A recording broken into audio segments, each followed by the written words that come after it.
शहीनों, आज हम केमिस्ट्री की सबसे अहम टॉपिक यानी स्टोइचियोमेट्री स्टार्ट करने जा रहे हैं।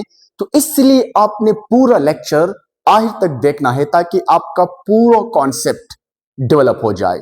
तो चलिए स्टार्ट करते हैं और ये समझेंगे कि स्टोइचियोमेट्री बेसिकली इसका मकसद क्या है और हम इसको केमिस्ट्री में क्यों पढ़ते हैं और इसके बिहाइंड रीजन क्या है।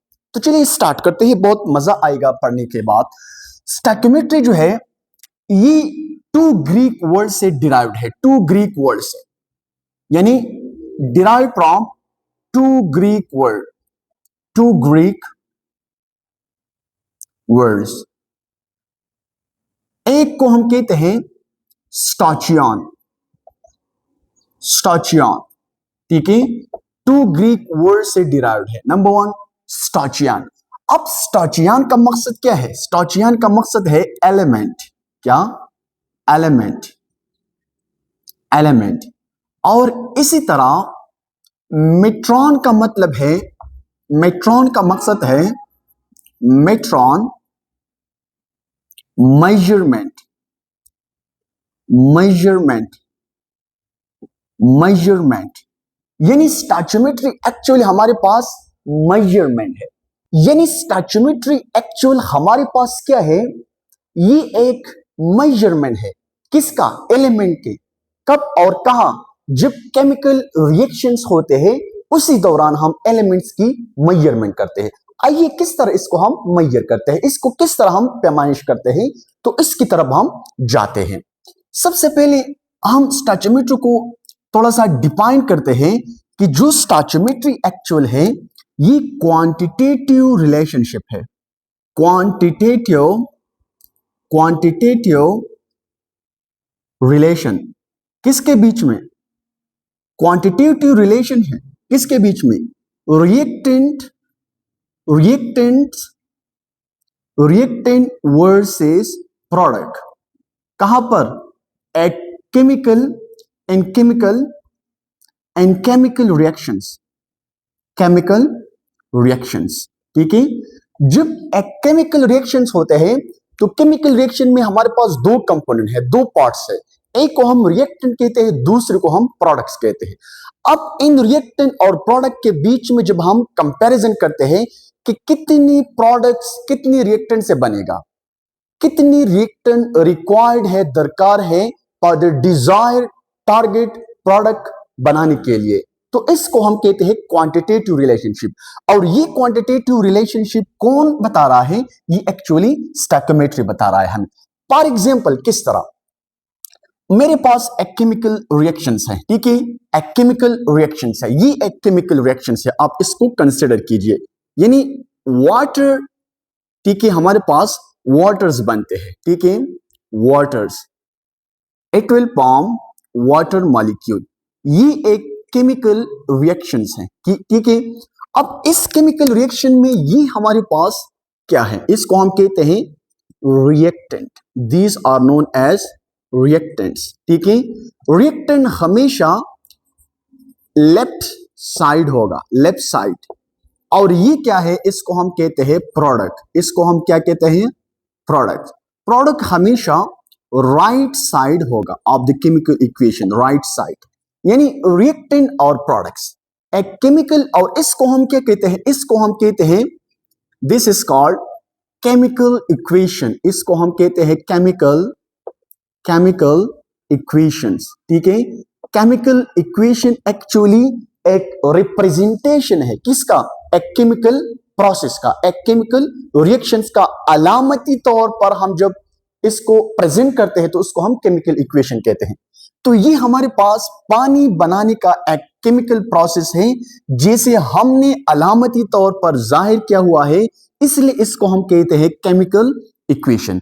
अब केमिकल इक्वेशन के दो हिस्से हैं, एक को हम प्रोडक्ट्स कहते हैं, दूसरे को हम रिएक्टेंट कहते हैं। अब इन प्रोडक्ट और इन रिएक्टेंट के बीच में एक रिलेशनशिप है, और ये जो रिलेशनशिप है ये एक्चुअली क्वांटिटेटिव रिलेशनशिप है। कौन सा? क्वांटिटेटिव। क्वांटिटेटिव में हम क्या करते हैं? हम क्वांटिटी, मकदार को फाइंड करते हैं, डिटरमाइन करते हैं। तो इसलिए हम कहते हैं कि 2 मोल प्रोडक्ट वाटर बनाने के लिए कितने मोल रिएक्टेंट चाहिए, या 10 मोल वाटर मॉलिक्यूल बनाने के लिए कितने मोल ऑक्सीजन चाहिए, या 20 मोल वाटर H2 बनाने के लिए कितने मोल रिएक्टेंट चाहिए, या हम ये भी कह सकते हैं कि हमारे पास 10 मोल हाइड्रोजन कितने मोल वाटर बनाएगा। तो इसको हम कहते हैं क्वांटिटेटिव रिलेशनशिप। और ये क्वांटिटेटिव रिलेशनशिप कौन बता रहा है हमें? ये स्टोइकियोमेट्री बता रहा है। स्टोइकियोमेट्री का ये काम है कि रिएक्टेंट और प्रोडक्ट के बीच में क्वांटिटेटिव रिलेशनशिप को हमें क्लैरिफाई करते हैं, हमें बताते हैं।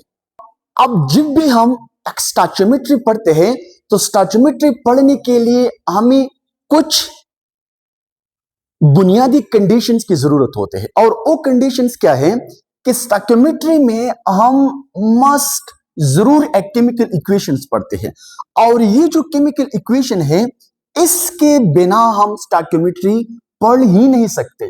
तो इसलिए केमिकल इक्वेशन स्टोइकियोमेट्री में बहुत ज्यादा अहम है, इंपॉर्टेंट है, कंपल्सरी है। ठीक है, तो ये जो केमिकल इक्वेशन है ये हमारे पास बैलेंस फॉर्म में रहेगा। जब हम स्टोइकियोमेट्री पढ़ते हैं एक केमिकल इक्वेशन से, तो हमारे पास chemical equation definitely should be in a balance form. तो आप यहां पर देखिए ना कि ये हमारे पास एक इक्वेशन है, तो बैलेंस केमिकल इक्वेशंस होना चाहिए, बैलेंस। ठीक है, balance, balance chemical equation, balance chemical equation.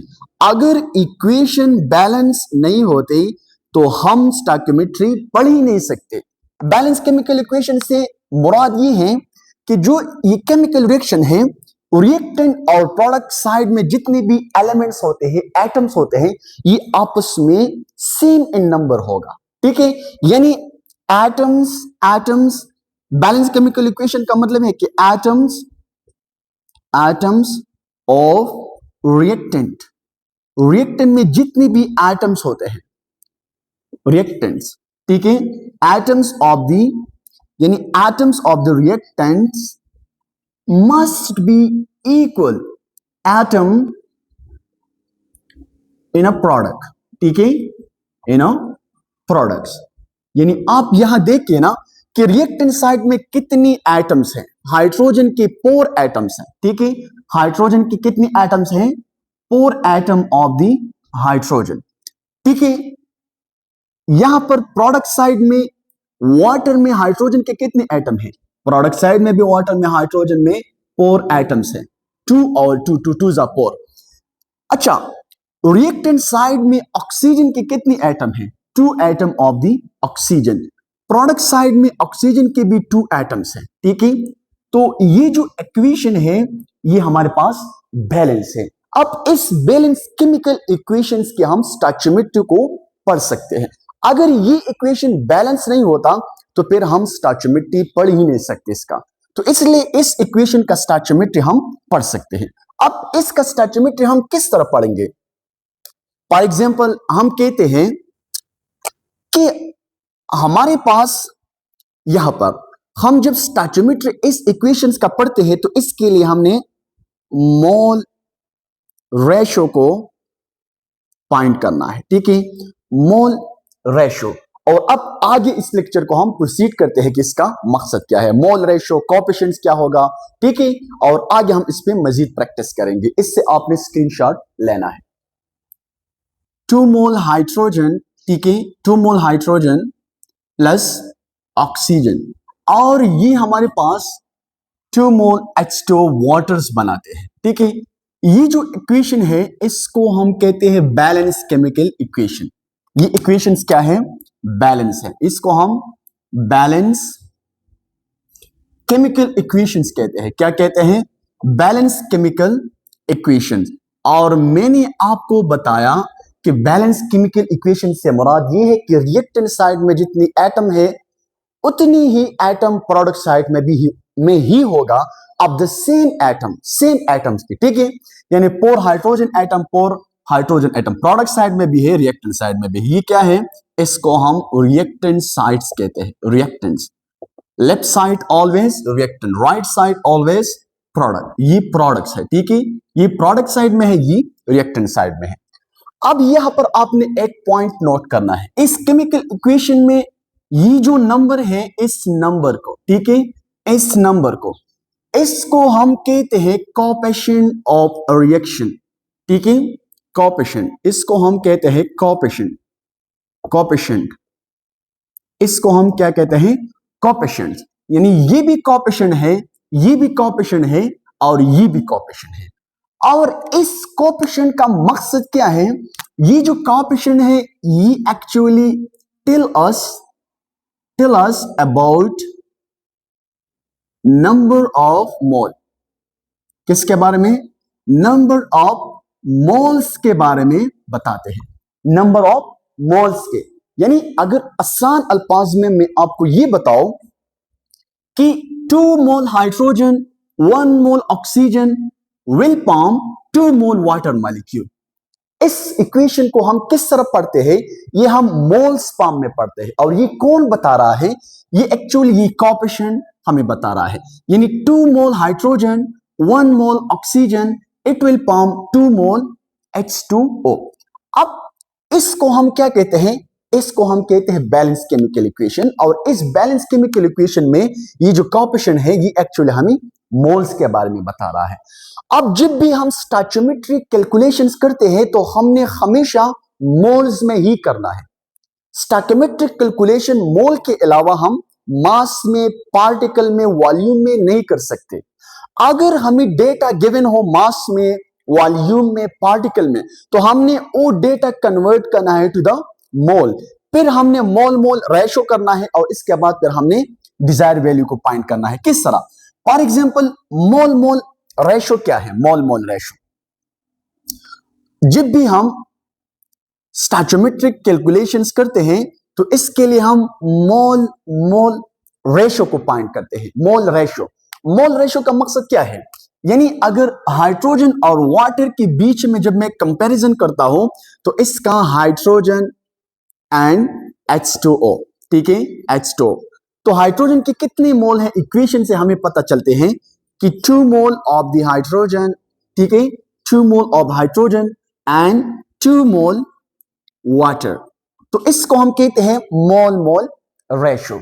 अब इसको हम इसी तरह भी कर सकते हैं कि कंपैरिजन, मोल मोल कंपैरिजन किसके बीच में है, ऑक्सीजन और पानी के बीच में है, यानी ऑक्सीजन एंड H2O, ठीक है, H2O, यानी हमारे पास 1 मोल oxygen, 1 mole oxygen and it will form 2 mole water. इसी तरह ये मोल मोल रेशो का कंपैरिजन हम रिएक्टेंट के बीच में भी कर सकते हैं, यानी इसी तरह ऑक्सीजन एंड हाइड्रोजन, ठीक है, तो 1 मोल ऑक्सीजन के लिए कितने मोल हाइड्रोजन चाहिए, 2 मोल, यानी 1 मोल oxygen should need 2 mole hydrogen. यानी जब भी हमारे पास 2 मोल वाटर्स बनते हैं तो ये जो इक्वेशन है, ये इक्वेशन ये मोल मोल रेशो फॉलो करेगा। अगर हमारे पास 2 मोल के बजाय 1 मोल हाइड्रोजन होते हैं तो फिर हमारे पास exact amount of the product नहीं बनेगा, क्योंकि ये 2 mole exact amount product water के लिए, वाटर बनने के लिए हमारे पास 2 मोल हाइड्रोजन होना चाहिए। इसी तरह अगर हमारे पास 1 मोल ऑक्सीजन नहीं होते इस इक्वेशन में तो फिर सेम इन द केस है, अगेन हमारे पास एग्जैक्ट अमाउंट वाटर का नहीं बनेगा। तो इसलिए 2 मोल वाटर बनने के लिए 1 मोल ऑक्सीजन होना चाहिए, 2 मोल वाटर बनने के लिए 2 मोल हाइड्रोजन होना चाहिए। और इसी तरह अगर हमारे पास 2 मोल हाइड्रोजन नहीं होते तो 1 मोल ऑक्सीजन किसके साथ रिएक्ट करेगा, तो इसलिए 1 मोल ऑक्सीजन एग्जैक्ट 2 मोल हाइड्रोजन के साथ रिएक्ट करके हमारे पास 2 मोल वाटर बनेगा। अगर हम 2 मोल वाटर बनना चाहते हैं तो हमने ये मोल मोल रेशो को कांस्टेंट रखना है, हमने ये इक्वेशन को कांस्टेंट रखना है। अगर हम 1 मोल वाटर मॉलिक्यूल बनना चाहते हैं तो फिर ये इक्वेशन हमारे पास कुछ यूं होगा, लाइक दिस। अगर हम चाहते हैं कि 1 मोल वाटर मॉलिक्यूल बन जाए तो फिर हमने hydrogen plus 1/2 O2 it will form H2O। अगर हम 1 मोल वाटर मॉलिक्यूल 2 मोल के बजाय 1 मोल वाटर मॉलिक्यूल बनाना चाहते हैं तो फिर हमने ये जो बैलेंस केमिकल इक्वेशन होते हैं ना, तो फिर हमने स्टोइचोमेट्रिक कोएफिशिएंट को इसके मुताबिक बैलेंस करना है। तो ये हमारे पास क्या है 1 मोल, ये हमारे पास 1/2 है और ये 1 मोल। अब स्टूडेंट आपने एक पॉइंट नोट करना है और वो क्या है, वो है mole and Avogadro number, Avogadro's number. ठीक है, इसको आपने नोट करना है, बहुत ज्यादा इंपॉर्टेंट है। मोल एक्चुअली हमें जब भी हम एटॉमिक मास, ठीक है, एटॉमिक मास जब भी हम मॉलिक्यूलर मास और फार्मूला मास इसको हम एक्सप्रेस करते हैं। जब हम इसको एक्सप्रेस करते हैं इन ग्राम, इसको हम क्या कहते हैं, मोल कहते हैं। यानी मोल्स हमारे पास क्या है, यानी मोल्स हमारे पास अकाउंटिंग यूनिट है जस्ट लाइक डोजन। किसके लिए, सब्सटेंस के लिए, फॉर दी सब्सटेंस, यानी सब्सटेंस की काउंटिंग के लिए हम मोल्स का यूनिट यूज करते हैं। अब सब्सटेंस में हमारे पास एटम्स भी होते हैं, एटम्स, ठीक है, इसी तरह मॉलिक्यूल और इसी तरह फार्मूला यूनिट यानी कंपाउंड, फार्मूला यूनिट, ये क्या है, ये सब्सटेंस है। इस सब्सटेंस की काउंटिंग के लिए हम मोल का यूनिट यूज करते हैं। ठीक है, अब जब हम एटॉमिक मास, मॉलिक्यूलर मास और फार्मूला मास एक्सप्रेस करते हैं इन ग्राम, तो किस तरह हम इन ग्राम में एक्सप्रेस करेंगे। फॉर एग्जांपल एटम, अब एटम का एक सोडियम है, इसका एटॉमिक मास है 23 ग्राम। तो अब सोडियम के साथ 23 के साथ जब हम ग्राम लगाते हैं तो इसका मतलब यह है कि एक हमारे पास ये 1 मोल बन गया। ठीक है, 1 मोल, ठीक है, यानी हमारे पास सोडियम का 1 मोल 23 ग्राम के बराबर होते हैं। इसी तरह मॉलिक्यूलर मास, जब हम मॉलिक्यूल का मॉलिक्यूलर मास फाइंड करते हैं तो हमारे पास मॉलिक्यूल है, ये हमारे पास मॉलिक्यूल है H2O, और जिस इसका मॉलिक्यूलर मास क्या है 18, इसके साथ हम जब ग्राम लगाते हैं तो हमारे पास मॉलिक्यूल का मॉलिक्यूलर मास हमने ग्राम में जाहिर किया। अब ये बन गया 1 मोल वाटर का मॉलिक्यूलर मास। इसी तरह फार्मूला मास जो है हमारे पास, फार्मूला मास किसके लिए हम यूज करते हैं, ये हम आयोनिक कंपाउंड के लिए यूज करते हैं। किसके लिए, आयोनिक कंपाउंड, यानी मॉलिक्यूल्स हमारे पास सिंपल मॉलिक्यूल्स होते हैं, ठीक है, यानी H2O, कार्बन डाइऑक्साइड, HCl, लेकिन जिसमें कोवेलेंट बॉन्ड ज्यादातर होते हैं, कोवेलेंट बॉन्ड, उसको हम मॉलिक्यूल्स कहते हैं। लेकिन जिसमें आयोनिक बॉन्ड होते हैं उसको हम फार्मूला यूनिट कहते हैं। क्या कहते हैं, फार्मूला यूनिट। और फार्मूला यूनिट का जब हम मास फाइंड करते हैं तो उसको हम फार्मूला मास कहते हैं। यानी NaCl है हमारे पास, NaCl क्या है, ये एक फार्मूला यूनिट है, फार्मूला यूनिट। और इस फार्मूला यूनिट का फार्मूला मास बराबर है 58.5 ग्राम के।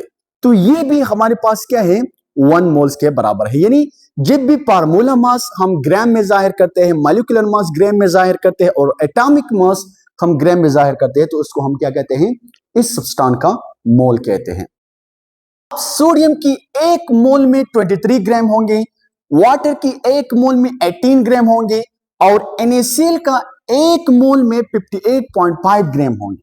अब अगर इसको हमने 2 मोल, 3 मोल या 5 मोल में फाइंड करना है तो इसके साथ आपने रिस्पेक्टिव नंबर को मल्टीप्लाई करना है, तो आपके पास उस मोल के मुताबिक फाइंड हो जाएगा कि इतनी मास है इतनी मोल का। ठीक है, अब यहां पर आपने एक पॉइंट नोट करना है कि 1 मोल में चाहे एटम हो, मॉलिक्यूल हो या आयन हो, इसमें फिक्स नंबर ऑफ पार्टिकल्स होते हैं और वो पार्टिकल है 6.023 मल्टीप्लाई 10 के पावर 23 पार्टिकल्स। क्या, पार्टिकल्स। यानी इस नंबर को हम क्या कहते हैं, इसको हम कहते हैं एवोगैड्रो नंबर और इसको हम डिनोट करते हैं बाय Na, यानी एवोगैड्रो नंबर।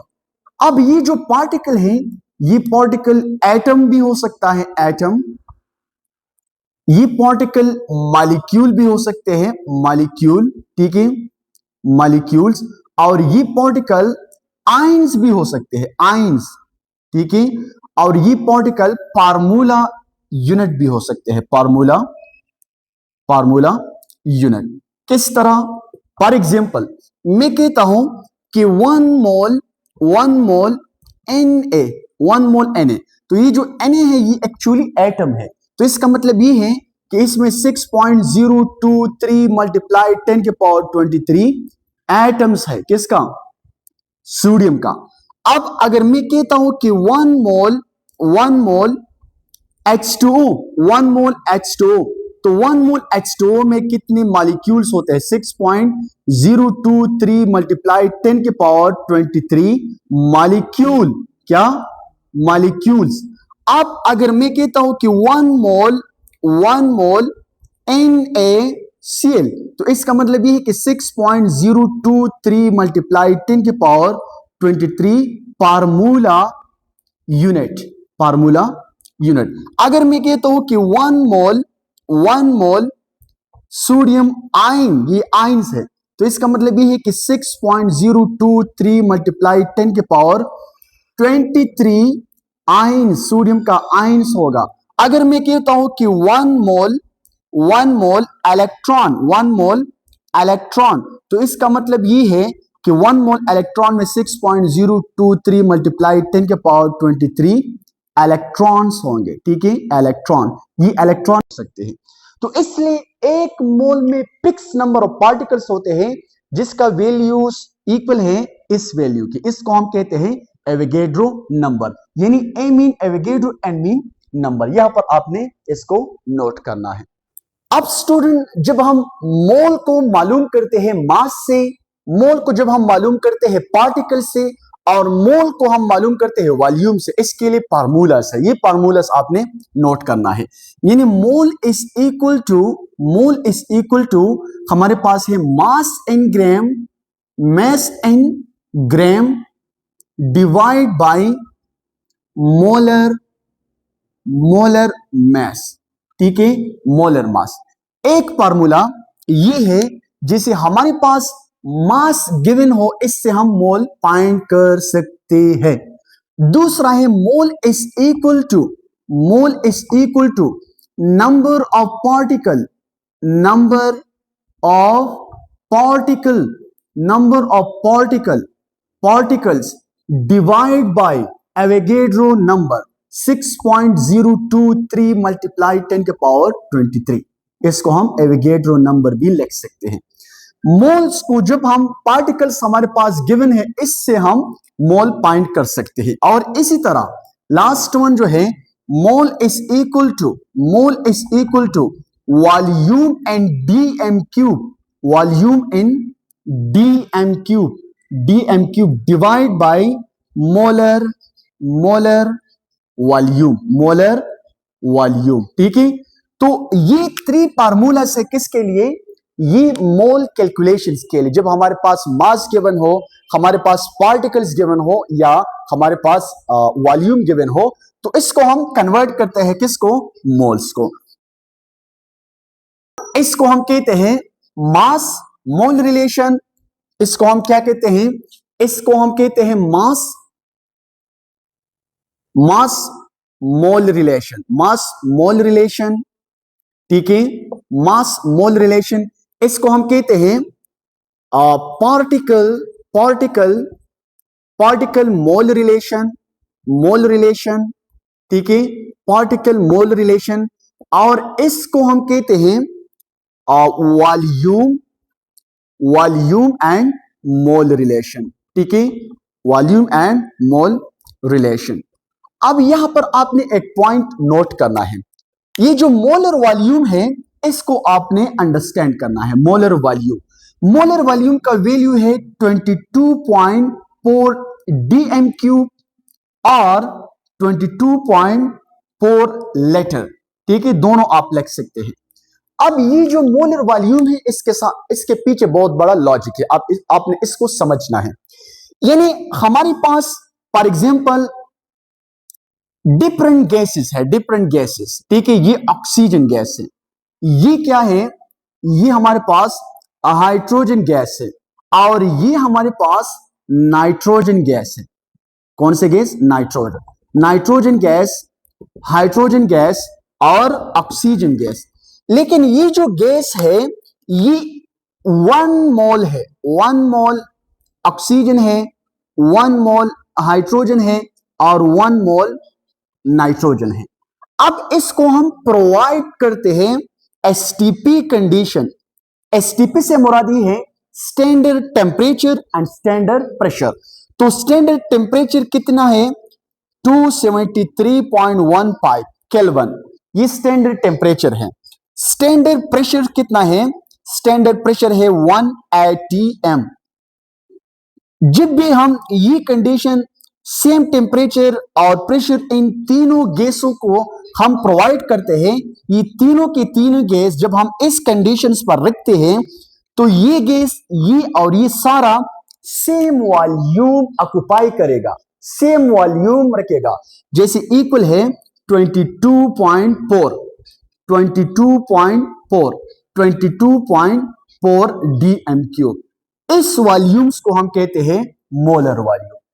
तो जब भी आप इस टाइप ऑफ न्यूमेरिकल्स करते हैं जिसमें आपके पास वॉल्यूम गिवन है और मोलर वॉल्यूम पर आपने डिवाइड करना है, मोल आपने फाइंड करना है, तो न्यूमेरिकल प्रॉब्लम में आपको ये पॉइंट मेंशन होगा कि ये जो कंडीशन है ये एसटीपी पर है। तो आपने फिर ऑटोमेटिकली आपके माइंड में ये बात क्लियर होगा कि अगर ये एसटीपी कंडीशन है तो डायरेक्ट ये जो गिवन वॉल्यूम है इसको मैंने मोलर वॉल्यूम पर, इस वैल्यू पर डिवाइड करना है तो मेरे पास मोल आएगा। इस पर चलो न्यूमेरिकल प्रॉब्लम्स करते हैं ताकि आपको क्लियर हो जाए। हमारे पास एक न्यूमेरिकल है, न्यूमेरिकल प्रॉब्लम, ठीक है। यानी हमें कहते हैं कि सोडियम हाइड्रो ऑक्साइड जो है ये 16 ग्राम है, 16 ग्राम। तो आपने क्या करना है, इसका मोल आपने कैलकुलेट करना है कि कितने मोल के बराबर है। और अभी आपको ये बात क्लियर हुआ कि मास गिवन है तो n में से हमने कौन सा फार्मूला यूज करना है, ये फार्मूला हमने यूज करना है क्योंकि मास हमें गिवन है। तो इसलिए मास गिवन है, मोल आपने फाइंड करना है, तो ये जो मोलर मास है ये आप खुद कैलकुलेट करेंगे मोलर मास। तो सोडियम हाइड्रोक्साइड का कास्टिक सोडा, इसका मोलर मास क्या है? मोलर मास, इसका मोलर मास है, इसका मोलर मास यानी सोडियम का एटॉमिक मास क्या है? 23। ऑक्सीजन का क्या है? 16। हाइड्रोजन का क्या है? 1। इसको जब हम ऐड करते हैं तो ये हमारे पास बन जाएगा 40 ग्राम पर मोल, ठीक है, 40 ग्राम पर मोल, ठीक है, 40 ग्राम पर मोल्स बन जाएगा। अब हमें मोलर मास भी हमने कैलकुलेट किया, हमारे पास मास भी गिवन है, इस फार्मूला में आपने पुट करना है तो आपके पास मोल कैलकुलेट हो जाएगा। तो इसलिए mole is equal to 60 gram divide by 40 gram per mole, ठीक है, पर मोल। तो ग्राम ग्राम कैंसिल आउट, तो इससे आपके पास जो कैलकुलेटेड वैल्यू आएगा 1.5 मोल आएगा, ठीक है। इसका मकसद ये है कि आपके पास 60 ग्राम 1.5 मोल के बराबर होते हैं, ठीक है।